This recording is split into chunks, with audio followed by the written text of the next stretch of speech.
Hello everybody and welcome! In this video I will show you all controls and gestures on your headphones Urbanista Phoenix Solar. You can play and pause the song by pressing 2 times on your left or right earbud.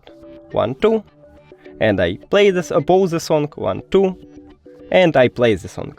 Now to play next track you should press 3 times on your right earbud. 1, 2, 3.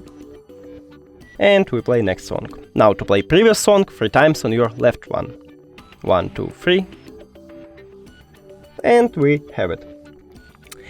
Also, you can call your voice assistant. I have iOS, so I call it Siri. If you have Android, you will call Google Assistant by press and hold on your left earbud. So press and hold. And as you can see, Siri is awake. Also, we can swap between ANC, transparency mode and normal. So just press and hold on your right earbud. So press and hold.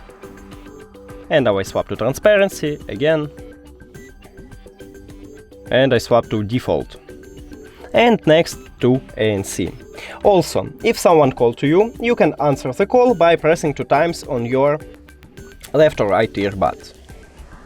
So let's check it. 1, 2. And I answer the call. And to finish the call, press 2 times again. 1, 2. That's it. Thank you for watching this video. If you found it helpful, please consider subscribing to the channel and leave the like on the video. It's really important to us. See you later!